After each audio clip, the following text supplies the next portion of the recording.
should you flip a house in a declining market? More importantly, how can you protect yourself and your lender in a falling market? I get asked every day, Leah, are you still buying houses? Well, heck yeah. I'm Leah Zachiri, the Flippin Redhead, and today I'm joined by one of my lenders, Jack of iFund Cities. Hi, Jack. Hey, Leah, and hey, all. So today we're going to talk about the importance of having a relationship as an investor with your lender to keep you buying and flipping more houses, and most importantly, making more money regardless of where the market's at. All right. Well, last time he was here, it was pretty rough. Let's go see what I've done with it. All right. Jack's going to share exactly what the money guys are looking for in this market. And I'm going to combine that expertise with the 5 steps to make you successful in 2023. We're going to hit deal analysis, negotiation, buying criteria, scope of work, and marketing the resale. So how does a declining market affect us as real estate investors? Let's talk about it. So what is a declining market? It's a market condition in which sellers exceed buyers, causing prices to fall. Our market was caused by the Fed's raising interest rates and unsustainable growth. COVID drove prices through the roof by emotional buying. Normal growth is 6% year over year. We have to change the way that we negotiate, that we analyze our deals, and the way we finance our deals.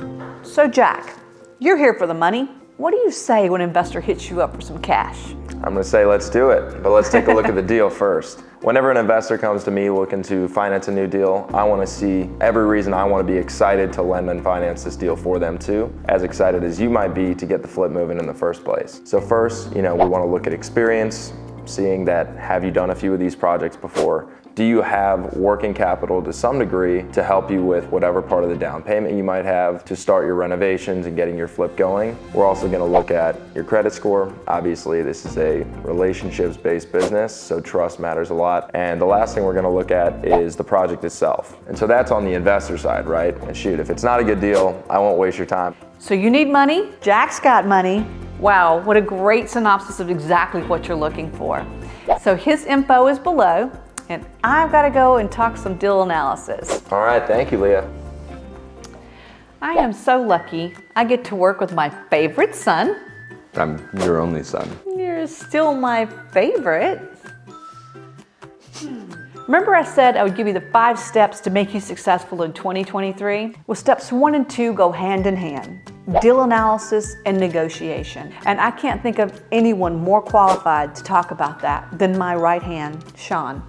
Well, deal analysis and negotiation are the pillars of real estate investment. They're going to be what determines whether you win or lose on a deal. When we look at properties, we look at everything from current market conditions in that neighborhood to does it look like other houses in the neighborhood. First and foremost in negotiation is rapport. You want to be able to communicate clearly and create a small friendship. You need to understand where they're coming from, why they want to sell their house. If you can solve their needs and also create the profit that you need in a deal, it's a win-win. Can you give us an example how you use deal analysis and negotiation in particular, say with this house? Well, this house was presented to us from a wholesaler. Looking at it on the surface, it seemed like a decent deal. They're telling us 1 ARV, 1 purchase price, 1 rehab amount, and it all seemed to align to a profitable deal. Once we dug into it, their ARV basis was a little askew from ours. So instead of just agreeing to their price and buying a house because we need houses, we made a different offer, knowing that it's possible it gets turned down. But we have to stick to our guns and make sure that the purchase price we put forward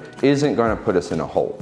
So that brings us right into step number 3, buying criteria. The items of a house that we are particularly looking for. What is in this property to make us interested? And in this declining market, I want nothing crazy. I want a 3-bedroom, 2-bath, 2-car garage, decent little neighborhood with good schools, under $400,000. Why is that? Because it brings me more buyers. Now in the past, we do all price ranges from the little bitty ones to way up. But in this market, I want 3, 2, 2, and a good neighborhood, decent schools, and under 400K. So I gotta make sure I'm spending Jack's money wisely.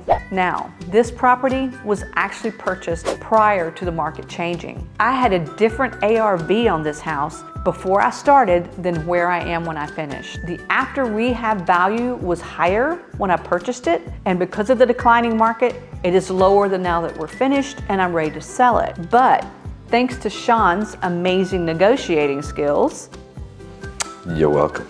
we still have room for profit. And that leads us to step number 4, scope of work. I've said it 1,000 times, budget is boss. In a declining market, you bet your last dollar, budget is boss. You cannot afford to make any errors in a declining market because every day you hold that property, the value is sliding south. So the greatest way to protect yourself in a declining market is partner with someone with experience. Someone who's done this before, someone that has a track record of staying on budget. You don't know how many times I've had a new investor call me after they already have a house under contract. And they're like, Leah, I've already got the contract, I've got the scope of work. Will you partner with me and help me work through it with the subcontractors? I'm like, sure, absolutely.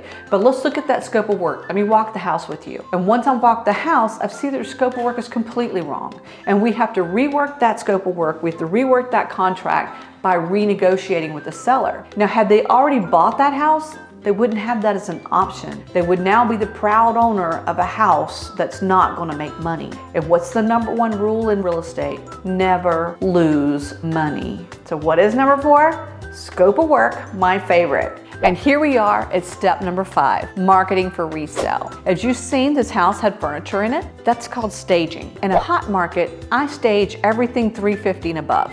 In a cold market, I stage everything. In a hot market, a donkey can flip a house. In a cold market, that little cell phone picture you took blurry of possibly a living room in the background, that's not gonna work. You need to hire a professional photographer. You need someone that can showcase your property in its best light possible. So I've shown you the interior of the house, shown you the staging.